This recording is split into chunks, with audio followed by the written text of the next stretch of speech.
Hit it.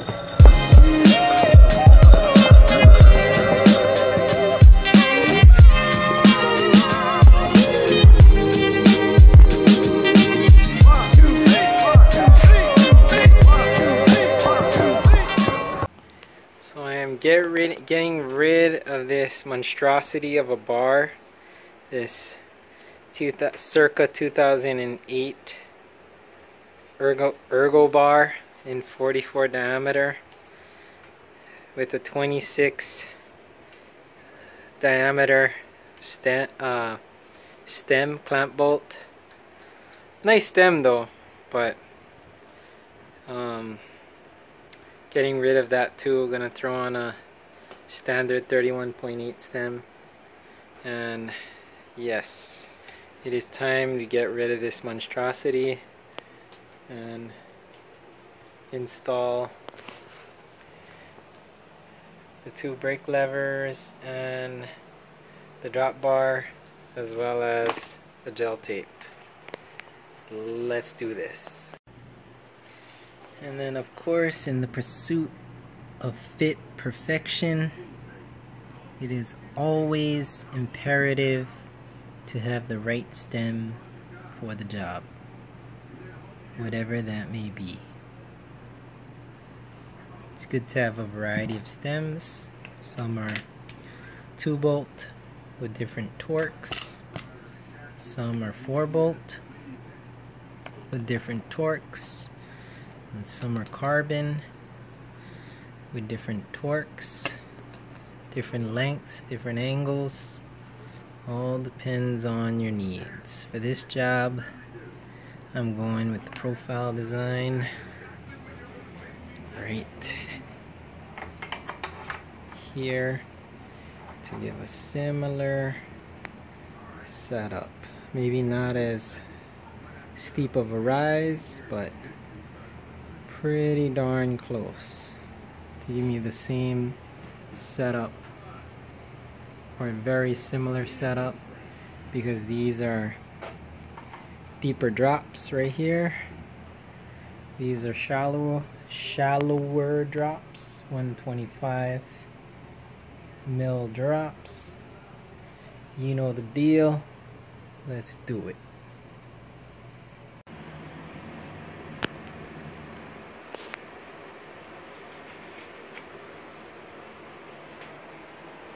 Top cap removed, stem removed, brake cable removed. There's the cable. There's the outer sleeve cable. It's late, you know what I mean. Now, get the new stem. Here we go. Slap that on there. I want it to have a positive rise. So there we go. Positive rise. If I flipped it over, to have a negative drop. You know the deal. You know how it goes. Put the top cap back on. Snug it up. Snug these down. Get the torque wrench. Take these off. Snug them back on with the bar. Let's do this. If you're doing this with a brand new bar, you can do it old school style and just loosen up your stem bolts and find your rhythm. Slide your bar into place like so. Bam, there you go. Snug it up. Don't even have to take the stem cap off, or stem plate off, whatever this thing is called. I think it's called a stem plate. Let's do this. It always helps to have a long piece of wood to make sure your bar is pretty evenly displaced on your apparatus, which currently is the stem. Once you get to this stage, which if you're putting brakes on a single speed, your Allen wrench tightener will be right in there, same as the other side, right in there. Once you get to this step, you get your spirit level and you simply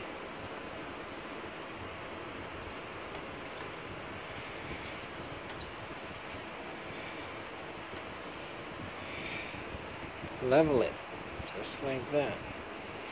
This is going to be a little bit higher, maybe right there, just a smidgen, and get your level maybe just a little bit more, quite a bit more. 1, 2, 3, right there. That is looking mighty fine right there. Repeat on the other side. Once you got your cable and your cable guides in there and your electric tape holding your cable guide, I got these cable guides off my vintage bike. I think they're pretty cool. You just double check right here that your length of your cable is pretty good, so this is going to be good right there, and that your handlebar can still turn both ways.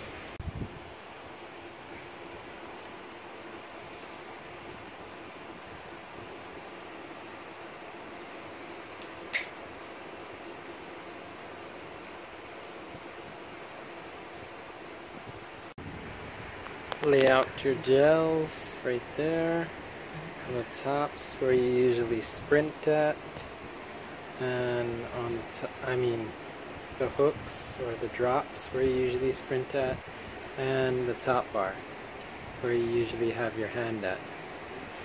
Just like that. Take off. I'm just showing with the plastic because it shows better, but you get the idea. Alright, and once you are done, you are done. Gels are on.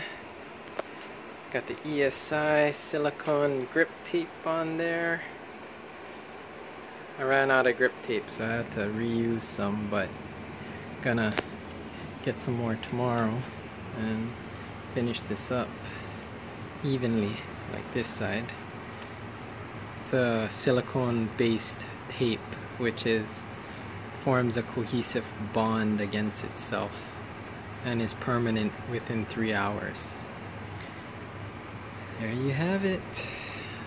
Bars are done with Bontrager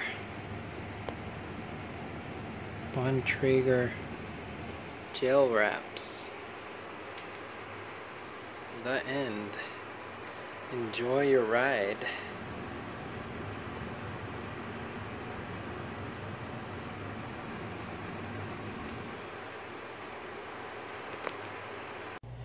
So I've got, straight from China, the East, these protective crank arm covers for the ends of your crank arms.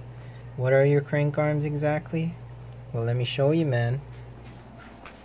Alright, for example, if you have crank arms on your bike, such as these bad boys right here, right? If I'm running this in fixed gear, chances are one of these days I may sooner or later hit this piece on a curb or a speed bump or uneven surface. You know what I mean. And so basically, you can use these things to cover your crank arms, like so. Take your pedal off first, of course. And there is also a hole on the back for your Allen key. So this would slip right over your Shimano or SRAM-esque crank arm. For example, this is a SRAM Omnium track crank, 144 BCT, 175mm crank length, and this would go right over there, and it would protect your crank arm. It's really light, made out of rubber from a company called J&L, and got them in black as well as red.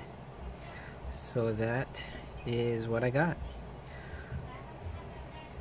I think it's interesting, and hopefully you do too. Baby, hit it.